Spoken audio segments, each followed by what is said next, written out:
Assalamualaikum warahmatullahi wabarakatuh. Yang saya hormati pimpinan Pondok Pesantren Matlul Anwar beserta seluruh keluarga besar, Kiai Jamal, Kiai Momon, Kiai Ahmadi. Saya kalau kesini sudah seperti keluarga karena keseringan, sebenarnya nggak harus saya, karena saya udah keseringan ngasih motivasi. Yang saya hormati para motivator koperasi dari Dekopin dan dari Dinas Koperasi, dan para hadirin, pimpinan wilayah Matlul Anwar, anggota Koperasi Matlul Anwar, tanpa menyebut nama dengan tidak mengurangi rasa hormat saya kepada Bapak Ibu semua. Karena sebenarnya saya kebetulan pas di Kalbar, kemudian Ustadz Ahmadi waktu itu minta waktu karena ini kita sedang prepare Bapak, sedang persiapan soft opening nanti malam di Torasera Abdus Salam di Kecamatan Sungai Embawang. Kemudian openingnya, grand opening kita akan laksanakan insya Allah tanggal 9, yang hadir nanti Pak Menteri Koperasi, Pak Ferry Juliantono. Nanti saya jelaskan lah kenapa kok saya ngundang Pak Ferry gitu ya. Bapak Ibu sekalian, sedikit saja nanti materinya, tapi saya lebih banyak mungkin belajar dari kisah saya sendiri, bukan niat ujub tapi niat bagaimana kemudian pesantren itu bisa al-yadul ulya khairum minal yadis sufla. Itu konsep dasar basic. Tangan di atas lebih baik dibanding tangan di bawah. Berdasarkan itu, saya ini putra Kalbar, asli Kalimantan Barat, lahir di Kalbar, lahir di Parit Surabaya, di Desa Pasak, Sungai Ambawang, Kuburaya, masih hafal ya? Masih hafal. Rumah saya juga ada di sini, juga saya punya rumah di sebelah sini. Deket, paling 5 menit selesai. Dari sini nyampe. Saya punya rumah di sini, punya rumah di Ambawang, punya rumah di Paris. Paris itu, Paris Giosen itu, bukan Parisan. Bapak Ibu sekalian, jadi saya putra Kalbar yang kemudian meniti karir dulu basicnya adalah pesantren. Pesantren, yang hilir mudik di pesantren, hanya kebetulan saya sering ikut lomba gitu. Sejak tahun 2000-an itu saya sering ikut lomba tahfidz, tilawah, itu seringlah juara provinsi. Kalau baca di koran-koran tuh banyak. Tapi mungkin kalau orang bukan pegiat MTQ itu nggak kenal sama saya. Sehingga mungkin aneh gitu ya. Kemudian saya kuliah di prodi umum. Saya kebetulan ketika kuliah, prodinya memang fokusnya di ekonomi dan saya ngambil di kampus umum. Jadi saya dulu pesantren tulen tapi kuliahnya di Universitas Indonesia gitu. Sehingga kalau saya ke Jakarta ya pakai celana, kalau di sini pakai sarung. Menyesuaikan gitu ya. Karena kalau di pondok ya pakai sarung karena dipanggil yang lain. Tapi kalau di kampus ya saya jadi dosen gitu ya. Karena saya juga dosen. Nah, basic saya utamanya sebenarnya dosen.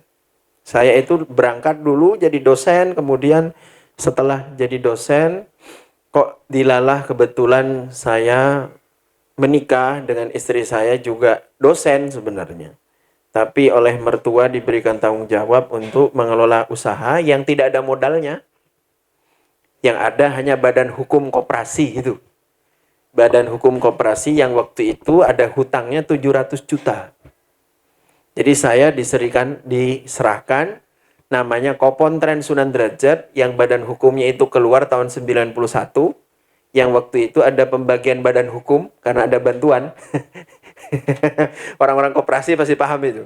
Karena waktu tahun 91 itu ada program bantuan ke pesantren-pesantren yang harus namanya itu Kopontren. Tadi kan ada Inkopontren macam-macam itu. Nah, itu ternyata badan hukumnya itu ada tapi tidak pernah RAT. Jadi usahanya nggak ada. Hanya legalnya ada. Akhirnya waktu itu saya disampaikan oleh mertua, kamu pilih mau bikin baru atau melanjutkan yang ada ini. Akhirnya saya bilang ke istri saya saya melanjutkan yang sudah ada ini walaupun punya tanggung jawab hutang sekitar 700 juta. Akhirnya kita pakai itu karena kebetulan basic saya ekonomi dan kebetulan memang waktu jadi dosen kita sering mendampingi beberapa lembaga-lembaga koperasi terutama yang bergerak di unit simpan pinjam dan pembiayaan syariah. Akhirnya waktu itu kita menggunakan, sampai waktu itu saya bikin buku sendiri, buku tentang BMT, saya ketik sendiri, diterbitkan waktu itu, ada di Gramet buku saya, tentang BMT namanya. Nah itu semua karyawan saya wajibkan pakai itu. Alhamdulillah Kopontren yang saya bangun itu unit usahanya yang tadi di video itu. Dan alhamdulillah hari ini asetnya kurang lebih 675 miliar. Masih sedikit ya dibanding Matla ya. Jadi asetnya kurang lebih baru 675 miliar. Kita lagi target 1T nih tahun depan, tahun ini. Nah tadi di gambar itu itu baru yang Kopontren. Kita membangun PT-PT yang lain juga. Terus yang di Thoracera itu hubungannya apa? Nah karena kita, menurut saya di Sunan Derajat kami itu sudah cukup dengan cabang sekitar kurang lebih Toserba itu 90 cabang. Kemudian kita bermitra dengan KDKMP yang diceritakan tadi itu. Ada binaan kita kurang lebih 105 KDKMP. Akhirnya saya diminta oleh Pak Menteri untuk membangun Thoracera. Jadi cerita ada Thoracera itu. Terus saya milih tempat di mana yang kemudian saya bisa berperan, kemudian bisa berdampak ke masyarakat, dan bisa berperan juga untuk pesantren. Akhirnya muncullah di Kalbar, kebetulan lokasinya saya nggak perlu beli, karena tanahnya punya abah saya gitu. Muncullah di Siak Durian gitu. Nah Thoracera itu dibuat, saya diminta oleh Pak Menteri, tapi dana untuk membangun itu bukan hibah. Itu pembiayaan yang kita terima di Sunan Derajat. Jadi kami pinjamnya ke LPDB, Lembaga Pengelola Dana Bergulir, itu pakai legalitasnya Sunan Derajat, cuman dimitrakan ke Pondok Pesantren Abdus Salam. Kebetulan ayah saya juga punya pesantren di Kuburaya. Muncullah nama Thoracera Abdus Salam. Karena cukup luas bangunannya, luasnya kurang lebih dengan gudang itu sekitar 8.000 meter. Akhirnya orang-orang tuh, Gus Anas dapat hibah dari mana katanya. Saya bilang hibah ya, enak banget hibah ya. Iya. Nah Bapak Ibu sekalian, itu perkenalan saya. Jadi saya itu putra Kalbar yang sekarang mencoba ingin mengembangkan bareng-bareng di Kalbar. Nah nanti ke depan kita bisa diskusi khusus lah bagaimana untuk kemudian mempersatukan Kopontren di Kalbar. Kebetulan saya juga diminta oleh Bank Indonesia untuk mengembangkan proyek, salah satu proyek namanya Pesantara Pak. Pesantara ini namanya Pesantren Nusantara. Pesantren Nusantara ini adalah koperasi digital, tapi konsumen. Tapi transaksinya pakai e-commerce. Itu lebih keren lagi tuh, nggak butuh toko. Jadi kalau orang-orang pakai toko lagi, sewa tempat, dan ini tokonya sudah ada di HP-nya itu. Jadi koperasi digital ini koperasi digital pertama di Indonesia. Bahkan ketika kemarin saya rapat di kementerian itu, mereka juga bingung legalitasnya yang mana nih yang nanti yang diakses. Koperasi digital. Nah koperasi digital ini sekarang anggotanya baru ada 23 pesantren. Ini programnya BI, akan dibuka kanalnya seluas-luasnya untuk seluruh pesantren seluruh Indonesia. Kemarin saya ditugaskan memang minimal di tahun ini kita ada penyerapan kurang lebih 1.000 pesantren supaya ikut di Pesantara. Cuman agak ketat Pak. Ketatnya begini, kalau koperasi yang umum seperti di sini misalkan atau di luar, kalau nggak bayar simpanan wajib itu kan biasa-biasa saja ya. Tapi kalau di Pesantara ini langsung diblokir Pak. Jadi dia kalau nggak bayar simpanan wajib langsung nggak bisa diakses akunnya. Itu kerennya. Kalau koperasi umum kan nggak. Bapak Ibu sekalian, nah di Pesantara nanti pesantren-pesantren yang bisa ikut bergabung di situ nanti bisa teman-teman di Kalbar mungkin bisa merekomendasikan ke kita pesantren mana yang kira-kira usahanya jalan bisa dimasukkan. Cuman tadi berani masuk di Pesantara harus berani simpanan pokok, simpanan wajib. Wajibnya pun harus aktif. Sebulan telat, nggak bayar langsung keblokir, cedur gitu, nggak bisa akses lagi. Karena di aplikasi kita tuh bisa beli online, barang-barang itu beli melalui online. Terus di Pesantara juga bisa akses belanja grosir, bayarnya itu termin. Di Pesantara itu juga bisa beli PPOB, bayar pulsa, bayar listrik, dan seterusnya. Dan itu dikemas dalam satu aplikasi. Aplikasi ini unik yang biayai Bank Indonesia. Jadi aplikasinya yang biayai BI, developmentnya kita, saya disuruh jadi ketua. Kenapa kok sampai ada program itu? Karena ceritanya tuh begini. Mereka ada program, kemudian ada beberapa pesantren yang kurang jalan transaksi bisnisnya. Akhirnya dibikinkan unit bagaimana supaya jalan.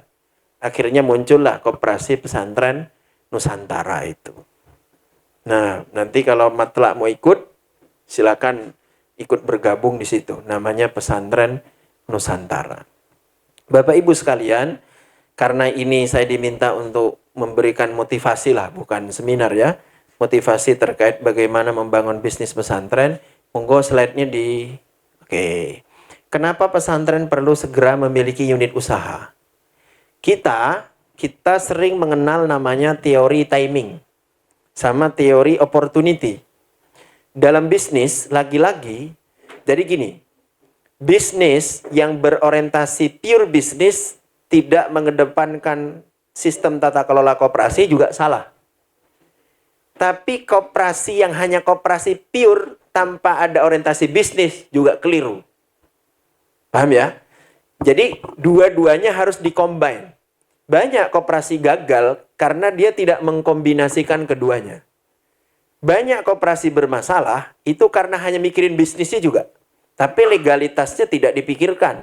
Keaktifan anggotanya juga tidak dipikirkan. Itu juga keliru. Makanya kenapa di Belanda itu koperasi-koperasi besar itu karena mereka dua hal itu dikombinasikan. Ketika mengkombinasikan dua hal tadi yang saya sampaikan, perkoperasian dan bisnis, dia harus mempertahankan timingnya. Jadi dalam hidup itu kadang timing. Bapak Ibu mungkin punya pengalaman ketika dilamar suami dulu ya. Masih ingat nggak? Coba kalau waktu itu ditolak.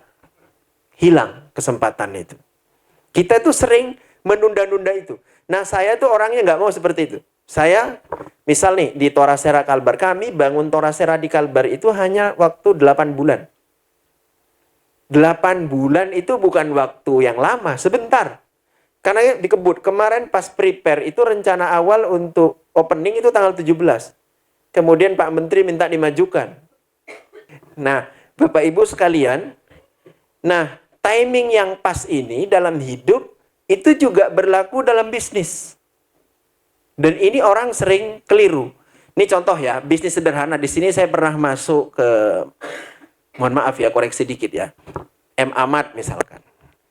Ketika belanja ada rak kosong, itu sebenarnya adalah masalah. Tapi orang yang tidak punya timing, dibiarin aja. Padahal mungkin sudah banyak orang yang berlalu lalang di situ melihat rak itu yang kosong. Seandainya ada isinya, sudah berapa banyak itu duit yang bisa kita terima. Itu contoh. Itu timing. Jadi kita tuh sering kalah sama orang sebelah. Itu karena timingnya kurang tepat. Kita, tapi jangan hitung pakai ini ya. Timingnya namanya siapa? Dihitung namanya sekian. Ya, itu saya juga tahu ilmu itu, tapi saya nggak pakai. Jadi, momen itu, contoh nih. Di Indonesia itu sebenarnya paling enak bikin koperasi konsumen. Karena di Indonesia ini punya timing yang sangat banyak. Momennya juga banyak. Contoh, di kita itu hari besar Islam itu sering sekali. Belum lagi hari besar yang agama lain. Ini contoh ya, saya buka Toserba di Abdussalam. Di Parit Surabaya Pak, di kampung itu Pak, di dalam. Percaya nggak kalau omsetnya di sana di atas 50 juta sehari? Nggak percaya kan? Coba lihat sendiri ke sana. Kenapa?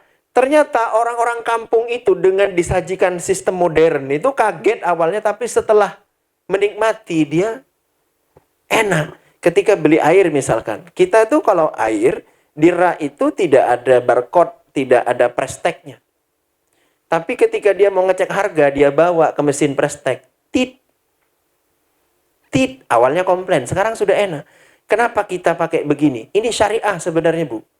Karena banyak di toko-toko modern yang tercatat pas dibayar beda harganya. Bener kan? Makanya saya rubah sistemnya. Saya nggak pakai Prestek. Saya pakai mesin. Jadi kalau dia mau tahu harganya, bawa tuh ke mesin, tit. Makanya nanti sore ke Torasera supaya tahu. Oh, promosi ya gampang kan promosi itu kan? Giring dulu baru dipromosikan. Cedur gitu. Nah, cidit. Coba, ini meminimalisir juga BOP. Contoh, kalau kita pakai Prestek, itu harus di-print, Pak. Satu-satu diganti. Itu biaya SDM-nya tinggi tuh. Bener kan? Satu-satu diganti lagi, revisi, di-print lagi, masukin lagi satu-satu. Coba kalau dia pakai mesin. Nggak perlu ngeprint, langsung di-display. Cedut. Pertanyaan saya, DM Ahmad, jangan-jangan harganya pun tak ada. Mesinnya pun tak ada. Nah, itu perlu. Nah, itu namanya kita itu perlu melakukan itu. Sudah itu opportunity. Timingnya pas, peluangnya pas. Saya belajar dari masalah. Hidup itu pasti punya masalah. Orang yang tidak punya masalah berarti dia bermasalah. Sederhana kan? Orang yang tidak punya masalah berarti dia bermasalah. Mungkin Bapak Ibu nanya ke saya, uang sebanyak itu bermasalah? Ya pasti ada masalahnya. Gak mungkin tidak. Tidak ada yang gak punya masalah. Tapi jadikan masalah itu sebagai opportunity. Contoh, masalah kita apa misalkan? Gatal. Ya opportunity-nya bikin obat yang untuk ini. Masalah kita apa? Misalkan lapar. Bikin produk untuk supaya tidak lapar. Jadi saya di Sunan Derajat tuh bikin bisnis Pak hulu hilir. Ini kan video lama ini. Video tahun lalu. Tahun 2024 kayaknya videonya. Nah yang terbaru di kita itu. Saya punya pabrik garam. Produksinya kurang lebih 100 ton per hari. Garam kita itu kita kirim ke Pokpan, Java, New Hope. Pokpan itu punya si Pitung semua Pak. Punya orang-orang Cina itu. Pokpan, New Hope, Java. Itu kita kirim ke sana. Nah produk mereka itu kita beli. Salah satu produknya. So Nice. Pernah dia? Pernah makan kan? Nah yang kayak gitu-gitu produknya. Kita beli display di Toserba. Sekarang pelan-pelan kita rubah. Karena kita juga sekarang sedang bikin ternak ayam potong dan ayam petelur. Kerjasama juga dengan mereka. Tapi harapannya contoh ayam potong.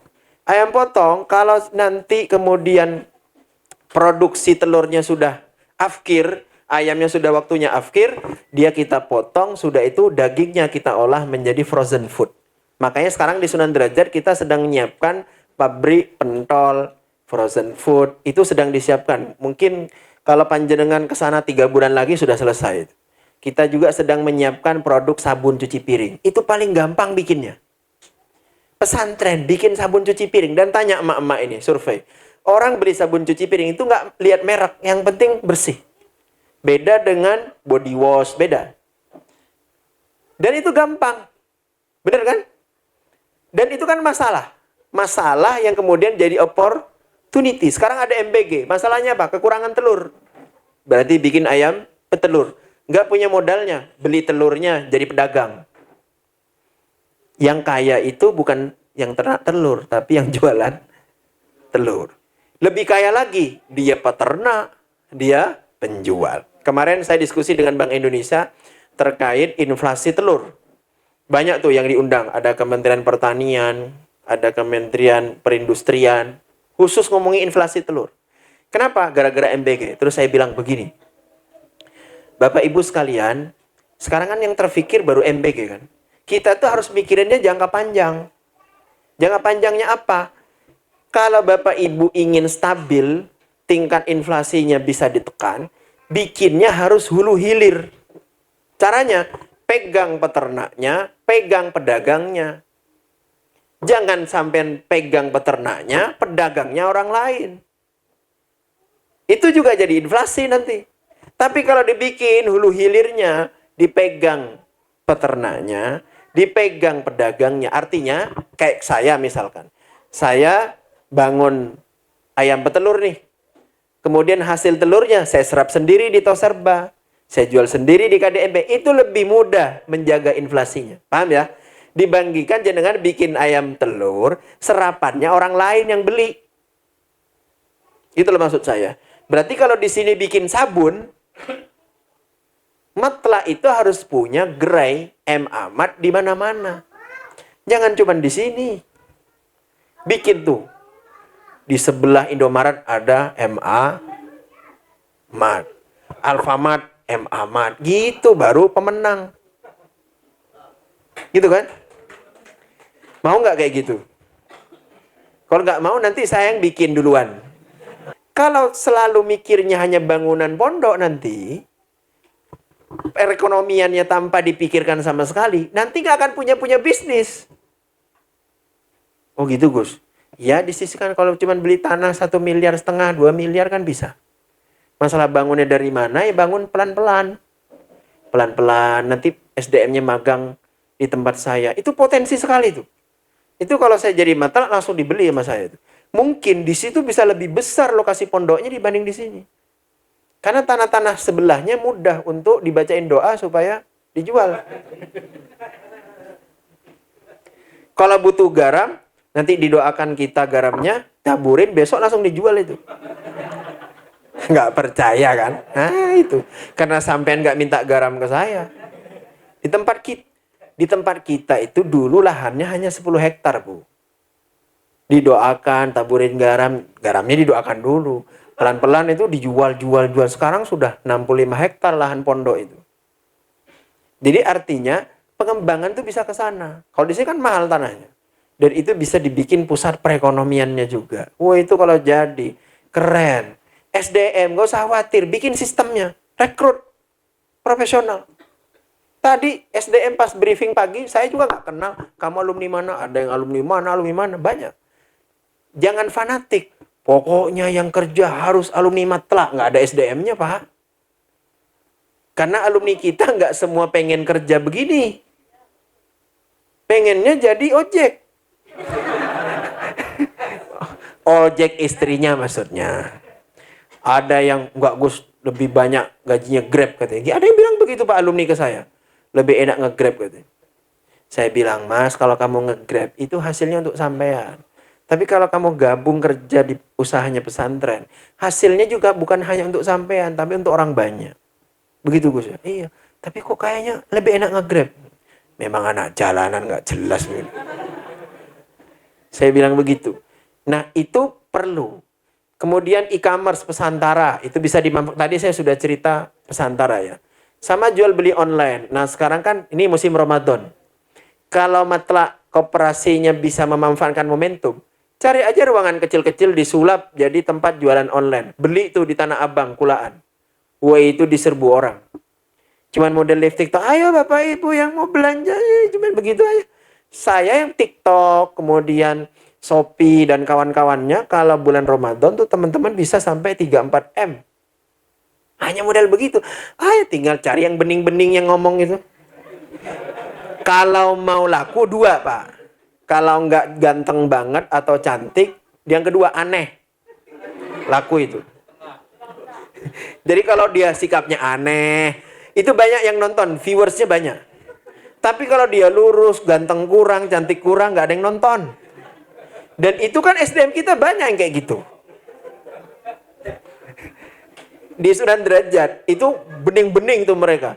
Bukan kemudian, nantilah silakan Bahtul Masailnya dikaji ya. Tapi memang orang-orang online tuh begitu semua. Nanti ada jamnya, kapan dia jualan online. Ada risetnya itu. Kalau pagi begini nggak laku. Karena orang-orang tidur. Nanti mau tidur malam, nanti sore itu banyak pelanggannya. Jam 8 ke atas tuh. Karena orang nggak bisa tidur sambil scroll-scroll gini, cari-cari apa. Nah itu pelanggannya. Gitu, kalau nggak ganteng sekali, aneh sekali. Itu cepat viralnya. Artinya apa? Kalau misalkan di ruko sini kan mahal-mahal kalau ngontrak. Sudah, cari kelas, pas liburan disulap jadi Tempat jualan online. Ini kayak ruangan begini. Kan ini cuma dipakai pas rapat. Kan nanti bisa dipakai di sulap. Di sini bisa jualan. Ruangannya udah bagus. Tinggal beli HP, kamera. Jadi itu barang. Kalau barangnya kurang ya beli di ini. Torasera. Wish. Kalau di sini kurang, beli ke Sunan Derajat. Tinggal telepon. Mau berapa kontainer kan gitu. Kayak contoh sarung sederhana, sarung.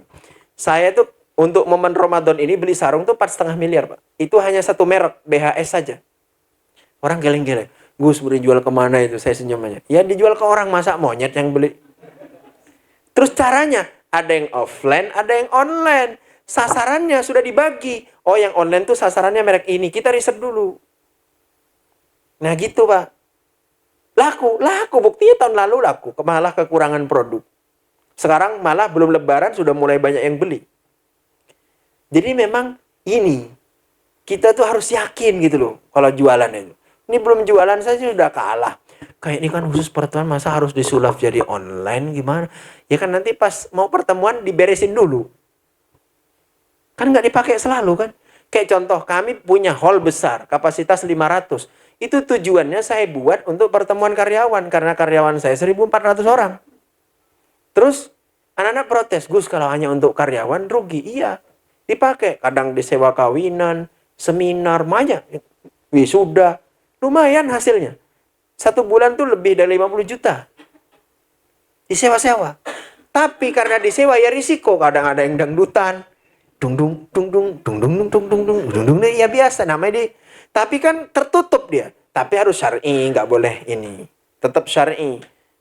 Tapi nggak mengganggu santri karena kita bikinnya di luar. Nah itu maksud saya. Kalau di dalam pondok kan sungkan. Kok nggak buka tokonya? Lagi ngaji. Coba, saya lihat, kan saya sering lewat Pak. Kalau saya pulang ke rumah kan lewat situ. M. Ahmad itu keseringan tutupnya dibanding bukanya.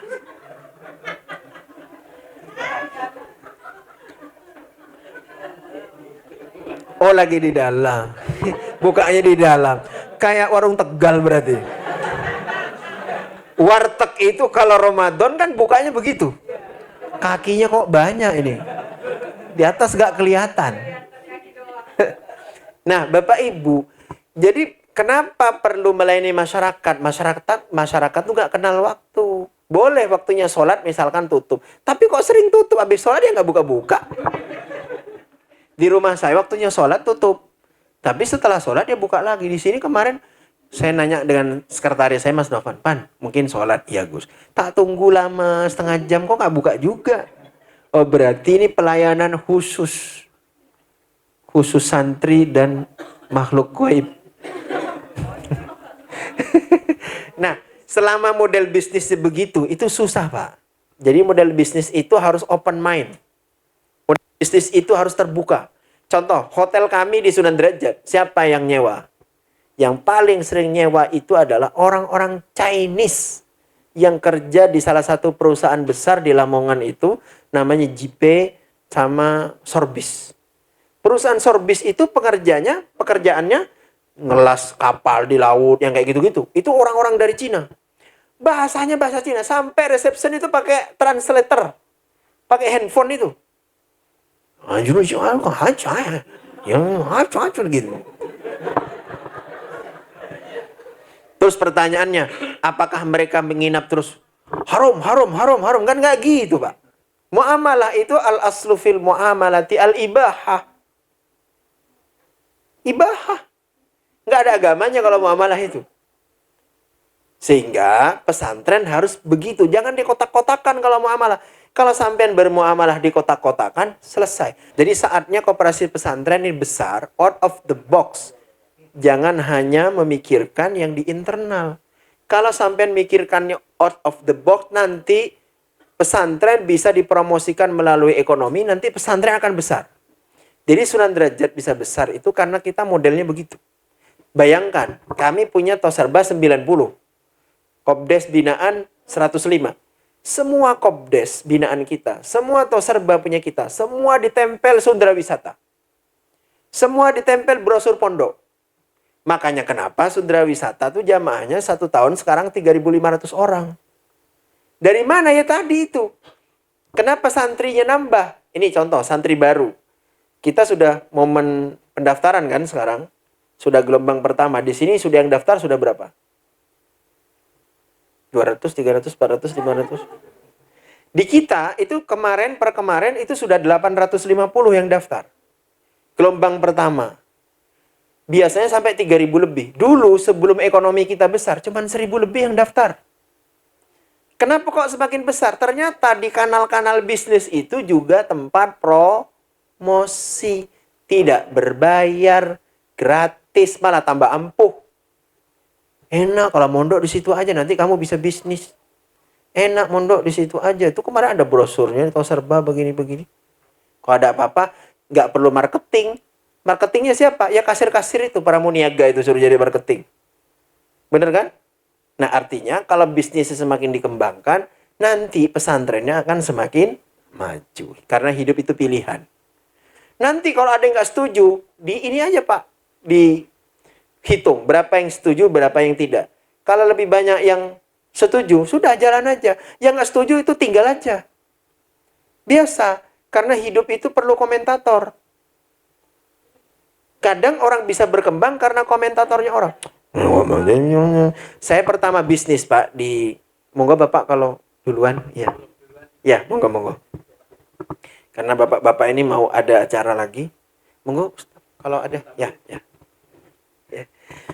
Jadi kalau Bapak Ibu nanti ingin cepat berkembang, memang harus ada yang fokus tadi. Kemudian kalau tempat magang, saya bersedia untuk menyediakan tempat seluas-luasnya untuk Bapak Ibu sekalian. Kalau Bapak Ibu kayaknya nggak akan magang, paling kan anak buahnya nanti yang akan magang. Gitu kan? Dari saya kayaknya cukup, nanti habis ini bisa diskusi tanya jawab. Karena saya bukan seminar, tapi karena berbagi saja. Intinya saya siap untuk berkolaborasi dengan Bapak Ibu sekalian. Barangkali nanti magangnya kejauhan ya, magang di Abdus Salam, di Torasera juga bisa, gratis, tidak berbayar, apalagi berbelanja, wah tambah gratis itu. Demikian, mohon maaf kalau yang kurang berkenan, mudah-mudahan bermanfaat. Wallahul muwaffiq ila aqwamit thoriq. Assalamualaikum warahmatullahi wabarakatuh. Para Bapak dan Ibu sekalian yang kami hormati, saya kira kita cukupkan untuk seminar Kemandirian Ekonomi Pesantren, tinggal actionnya nanti seperti apa. Mudah-mudahan perlahan namun pasti kita bisa melaksanakan apa yang telah beliau sampaikan. Mari kita akhiri seminar kita di siang hari ini dengan sama-sama membaca hamdalah. Alhamdulillahirabbil alamin. Kita menikmati makan siang dulu untuk anggota, untuk santri juga sudah disiapkan. Kita sudah mendapatkan MBG juga Pak Dokter. Sudah mengalir beberapa bulan ini untuk santri. Insyaallah mencukupi. Demikian, terima kasih atas nama pengurus dan seluruh panitia yang terlibat dalam RAT ini. Mengucapkan terima kasih dan mohon maaf jika terdapat ada hal yang kurang berkenan. Kami akhiri, hadanallahu wa iyyakum ila siratal mustaqim. Assalamualaikum warahmatullahi wabarakatuh.